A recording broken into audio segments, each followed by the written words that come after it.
अस्सलामुअलैकुम and welcome to our channel. आज हम लोग पहला टॉपिक जो डिस्कस करने वाले हैं वो एंजाइना पेक्टोरिस। उम्मीद करती हूँ आप लोगों को मेरा लेक्चर समझ आएगा। चलिए टॉपिक को स्टार्ट करते हैं। चलिए हम एंजाइना पेक्टोरिस से स्टार्ट करते हैं। सबसे पहले हमें ये समझना होगा कि एंजाइना पेक्टोरिस है क्या, इसकी डेफिनेशन क्या है और इसमें हमें क्या प्रॉब्लम आती है, ये इसको डिसऑर्डर क्यों कहा जाता है। ये बेसिकली चेस्ट पेन होता है अगर आपके हार्ट को ऑक्सीजन सप्लाई कम्प्लीटली नहीं हो रही है। मोस्टली ब्लॉक कोरोनरी आर्टरीज की वजह से होती है। इसकी डिफरेंट टाइप्स होती हैं, जैसे यहाँ पे लिखा हुआ भी है, स्टेबल भी हो सकती है और अनस्टेबल भी हो सकती है। इसकी डिफरेंट डायग्नोजिंग है, साइंस एंड सिम्टम्स है, रिस्क फैक्टर है, मेडिकेशन और ट्रीटमेंट है, वो सब हम लोग इसी वीडियो के अंदर डिस्कस करेंगे। सबसे पहले हम लोग करते हैं types of angina. Types of angina हमारे पास 3 किस्म की होती हैं। एक होता है स्टेबल एंजाइना, एक होता है अनस्टेबल एंजाइना और एक होता है वेजोस्पास्टिक एंजाइना। सबसे पहले हम स्टेबल एंजाइना को देख लेते हैं। ये most common type of angina है। ये मोस्टली कब होता है, किसी फिजिकल एक्टिविटी या फिर स्ट्रेस की वजह से। और इसके सिम्टम्स जो हैं वो थोड़ी देर के बाद जब आप रेस्ट करते हो तो वो खुद ब खुद ही मिनिमाइज हो जाते हैं और इसको हम मेडिकेशन या लाइफस्टाइल चेंजेस के साथ भी ट्रीट कर सकते हैं। अब आ जाता है हमारे पास अनस्टेबल एंजाइना। ये मोस्ट डेंजरस टाइप है क्योंकि इसके नाम से पता लग रहा है कि इसमें आपको जो बॉडी है वो स्टेबिलिटी की तरफ नहीं होती है। ये रेस्टिंग स्टेज पे भी हो सकती है और इसको आप इम्प्रेस फिर मेडिकेशन से ट्रीट नहीं कर सकते हैं। इसके लिए आपको हॉस्पिटल में एडमिट होना ज़रूरी है और तभी एक प्रॉपर मेडिसिनल प्रोसीजर के थ्रू ही आप इसको क्योर कर सकते हैं। नेक्स्ट है हमारे पास वेजोस्पास्टिक एंजाइना। इसको प्रेंसिमिटल एंजाइना भी कहते हैं और इसका एक और नाम है वेरिएंट एंजाइना। ये एक रेयर टाइप ऑफ एंजाइना है। इसको हम मेडिसिन से रिलीव कर सकते हैं। इसमें स्पाज्म प्रोड्यूस हो जाता है। स्पाज्म मतलब कॉन्ट्रैक्शन या फिर इस्कीमिक कंडीशन हो जाती है टिश्यूज़ की। अब अगर कोरोनरी आर्टरीज में हो जाएगी तो फिर ये वेजोस्पास्टिक एंजाइना हमारा कन्फर्मेशन की तरफ जाएगा।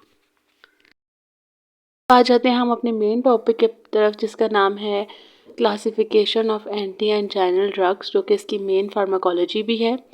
इसको हम 5 जो है वो क्लासेस में मॉडिफाई करते हैं और फिर हम इसके अंदर इसका ट्रीटमेंट करते हैं। जो मोस्ट प्रायोरिटी और मोस्ट प्रेफर्ड ट्रीटमेंट है एंजाइना का वो नाइट्रेट्स हैं।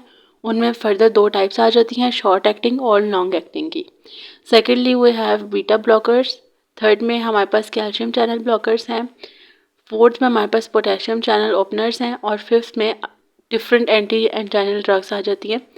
इन सब के हम मैकेनिज्म ऑफ एक्शंस देखेंगे और इनकी फार्माकोलॉजी को डिटेल में देखेंगे।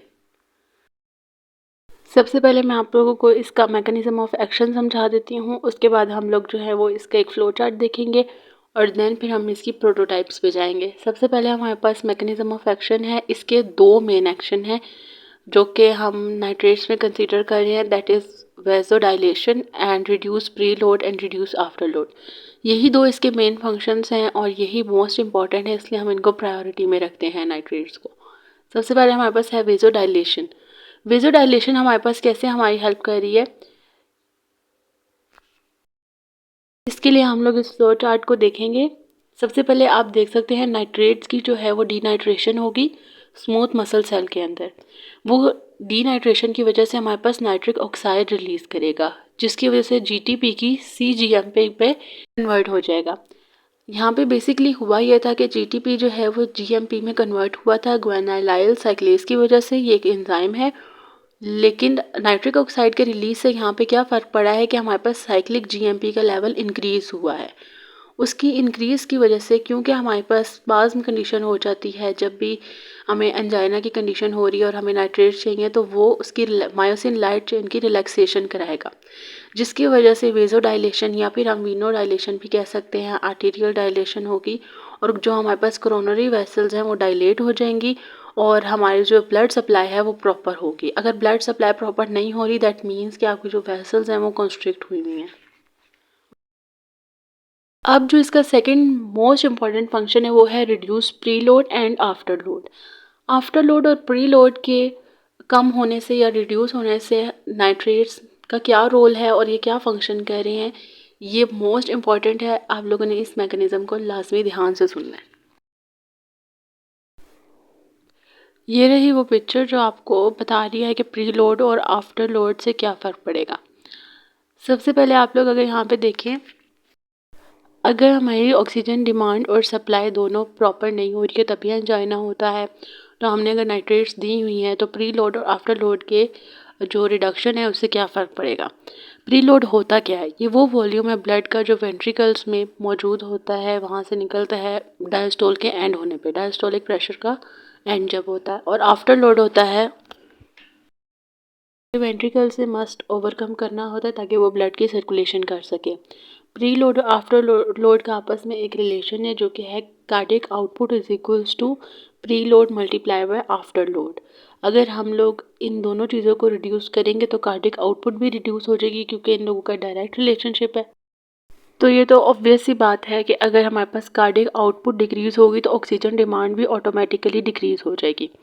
ऑक्सीजन डिमांड के डिक्रीज़ होने से हमारे पास जो प्रेशर है और जो रेजिस्टेंस है हार्ट की वॉल्स पे, कोरोनरी आर्टरीज़ पे, वो भी रिड्यूस हो जाएगी और आर्टरीज़ जो है वो डायलेट होना शुरू हो जाएंगी।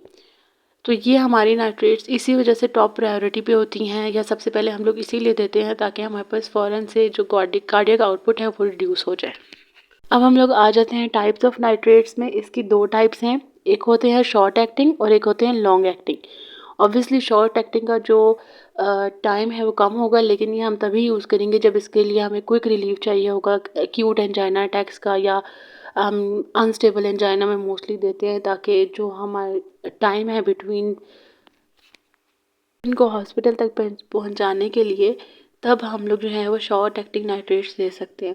इसकी one of the best example है जो कि हमारी यूज़ भी हो रही है, ये इसकी प्रोटोटाइप भी है, इसको कहते हैं नाइट्रोग्लिसरीन। ये सबलिंगुअल टैबलेट है या फिर इसका एक स्प्रे भी होता है, वो भी हम यूज़ कर सकते हैं। सेकेंड हमारे पास टाइप आ जाती है लॉन्ग एक्टिंग नाइट्रेट्स की। ये लॉन्ग टर्म मैनेजमेंट के लिए यूज़ होते हैं, यानी कि ये क्रॉनिक अटैक्स के लिए यूज़ होते हैं। और इसकी एग्जांपल में जो मोस्टली यूज़ होती है वो है आइसोसोर्बाइड मोनोनाइट्रेट और आइसोसोर्बाइड डाइनाइट्रेट। इसकी जो एग्जांपल्स हैं दोनों की, आप इसको प्रोटोटाइप ड्रग्स में ले सकते हैं। जब आप किसी मेडिसिन को, किसी भी ड्रग को किसी क्लास के अंदर लिखते हैं तो उसका mode of action her bar same रहता है। उसकी डोजेज में थोड़ा बहुत डिफरेंस आ सकता है, लेकिन यूजेस में, ड्रग इंटरेक्शन में, कॉन्ट्राइंडिकेशन में और वार्निंग्स में, इन सब में जो है वो मोस्टली चीज़ें कॉमन होती हैं एक्सेप्ट 1 और 2। तो आप लोग इसकी प्रोटोटाइप्स के लिए ये वाला प्रिपेयर भी कर सकते हैं। सबसे पहले हम इसकी डोजेज देख लेते हैं। शॉर्ट एक्टिंग जो हमारे पास नाइट्रेट्स हैं उनमें जो हमने नाइट्रोग्लिसरीन की थी जो कि सबलिंगुअल टैबलेट्स थी, उसको आपने डोज लेनी होती है 0.3 टू 0.6 मिलीग्राम हर 5 मिनट में, अगर चेस्ट पेन हो रहा है या नीडेड है तो। और मैक्सिमम आप इसको 3 डोजेस ले सकते हैं 15 मिनट के अंदर। और इसके बाद हमारे पास आ जाती है आइसोसोर्बाइड डाइनाइट्रेट। इसकी आपने लेनी होती है 5 टू 20 मिलीग्राम 2 और 3 टाइम्स अ डे। और आप मैक्सिमम इसको 120 मिलीग्राम अप टू नहीं ले सकते, 120 मिलीग्राम पर डे ही लेना होता है। इसके बाद हमारे पास आ जाती है आइसोसोर्बाइड मोनोनाइट्रेट। इसकी हमारे पास 30 टू 60 मिलीग्राम वंस डेली हम इसको ले सकते हैं और मैक्सिमम 120 मिलीग्राम पर डे ही होता है, क्योंकि इस तरह के ड्रग्स का जो वो थेराप्यूटिक इंडेक्स होता है वो थोड़ा नैरो होता है एज़ कम्पेयर टू अदर्स। तो आप लोगों ने इनको बहुत कंट्रोल्ड अमाउंट में लेना था। अगर आप ज़्यादा लेंगे तो आप सीवियर हाइपोटेंशन में भी जा सकते हैं, जो कि एक लीथल कंडीशन है। अब इसके हम यूजेस पे आ जाते हैं।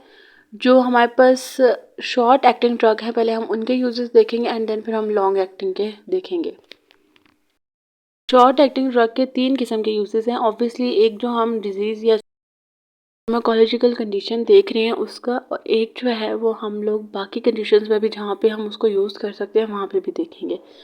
एंजाइना पेक्टोरस में तो ऑब्वियसली क्योंकि ये आपके चेस्ट पेन को रैपिड रिलीफ देता है। एंजाइना का सबसे बड़ा मसला ये है कि इसमें आपको सीवियर चेस्ट पेन स्टार्ट हो जाती है।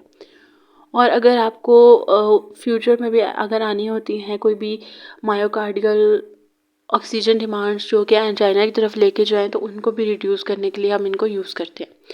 इसके अलावा हार्ट फेलियर में भी हम यूज़ कर सकते हैं। बेसिकली जो भी हमारी कंडीशन हमें कार्डियक आउटपुट पे को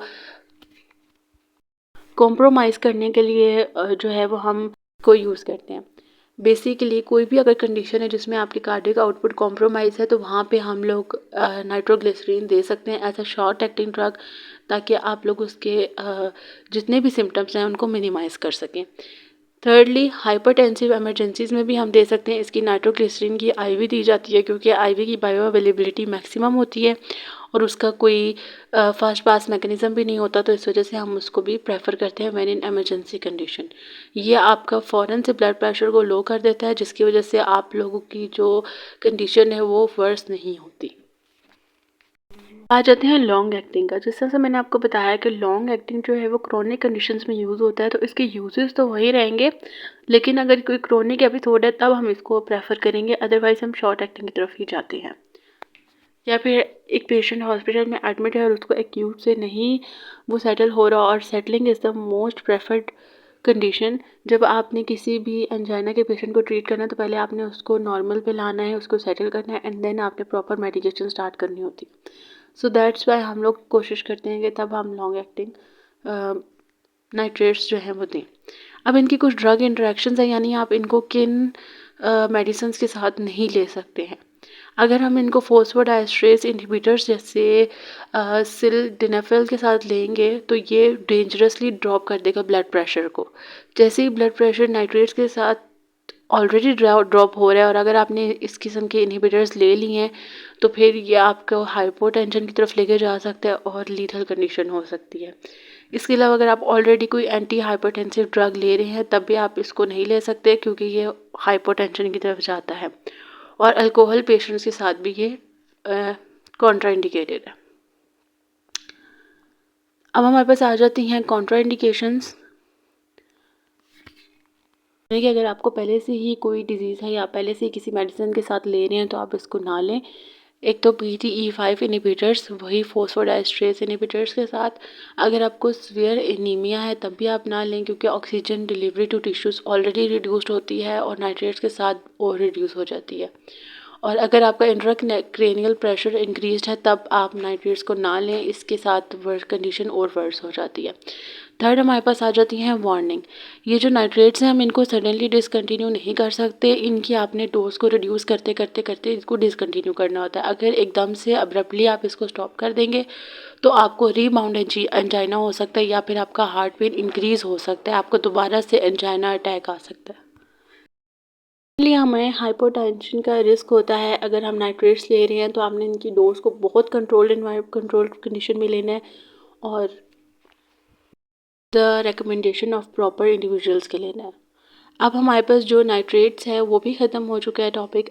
नेक्स्ट टॉपिक हमारे पास है beta blockers. Beta blockers, calcium channel openers और पोटेशियम चैनल ओपनर्स, ये आप लोगों को पार्ट 2 में मिलेगा जो कि ऑलरेडी हमारे चैनल पे अपलोड है। That's all for today's video. उम्मीद करते हैं आप लोगों को हमारी वीडियो पसंद आई होगी और आप लोगों को कुछ समझ भी आया होगा। अगली वीडियो में बाकी क्लासिफिकेशन डिफाइंड है वो आप लोग देख सकते हैं, वो ऑलरेडी अपलोडेड है। Thanks for watching. अल्लाह हाफिज़।